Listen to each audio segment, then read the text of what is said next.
Dan dengan 5 bulan ini memang saya selalu minta progresnya sampai di mana, jangan sampai terlambat, jangan sampai tidak selesai masa anggaran dan sebagainya. Warahmatullahi wabarakatuh. Selamat pagi dan salam sejahtera untuk kita semua. Yang saya hormati Bapak Dandim 0813, Bapak Ketua DPRD, Pak Kapolsek mewakili Pak Kapolres dan Dinas Perdagangan, Pak Camat dan jajarannya, Kepala Desa jajarannya, Paguyuban Pedagang Banjarjo 1. Bapak Ibu sekalian, saya buka masker ya, karena ruangan terbuka. Kedua juga ini ada social distancing. Kemudian yang ketiga, tolong nanti yang lain tetap menggunakan masker ya.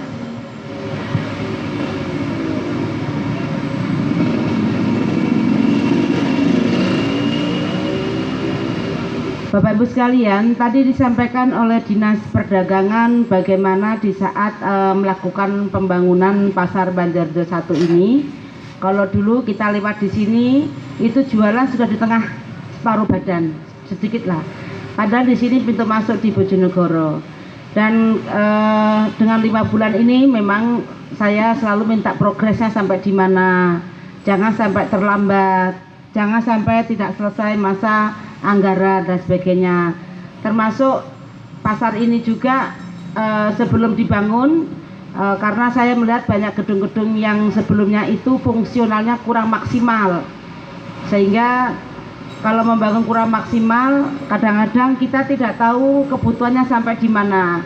Maka saya minta untuk dilakukan presentasi dulu. Coba presentasi dulu desainnya. Saya dipresentasikan dulu berapa muat los, berapa muat pedagang, pintu masuk di mana, pintu keluar di mana, taman di mana, parkir di mana, berapa kamar mandi sebagainya, semuanya mana, sirkulasi udaranya, itu pun saya detail. Setelah selesai sudah silakan.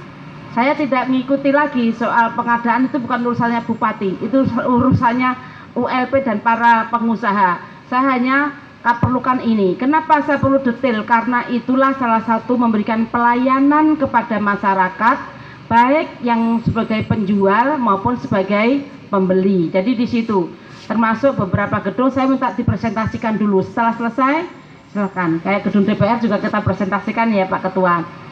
Bapak Ibu sekalian, perlu kita sadari bersama bahwa ini adalah aset pemerintah. Pemerintah itu negara, hanya dikuasakan oleh pemerintah daerah karena undang-undang mengatur, yaitu undang-undang otonomi daerah. Maka siapapun yang menggunakan aset negara tidak memiliki, tetapi hanya menyewa. Ya, tolong dipahami, ini tidak memiliki tapi hanya menyewa. Karena seluruh aset negara, bentuknya apapun, bentuk bangunan, bentuk tanah yang digunakan, itu sifatnya sifatnya warga itu hanya menyewa, tidak boleh memiliki. Termasuk di pasar Banjarjo 1 ini juga menyewa. Nah, dengan menyewa ini tentunya ada kriteria-kriteria. Misal yang luasnya lebih besar tentunya lebih mahal dibandingkan luas yang kecil. Tentunya dengan fasilitas yang menggunakan rolling door berbeda dengan yang ada cukup di keramik. Jadi ini sudah diatur sedemikian rupa dan sudah digunakan standar appraisal sebelumnya, kemudian ada penilaian-penilaian, sehingga ini saya yakin bisa untuk bagian penopang pendapatan asli daerah.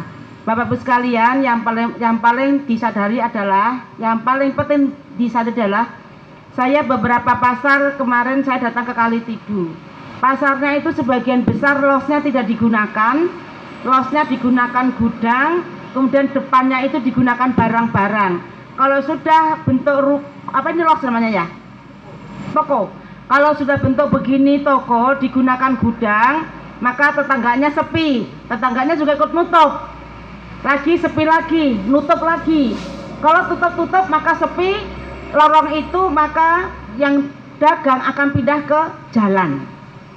Yang pindah akan dekat dengan lapangan parkir. Yang dagang akan pindah ke tempat yang tidak sesuai. Maka beberapa tadi itu yang disampaikan kepala dinas sudah betul. Satu, harus digunakan dagang.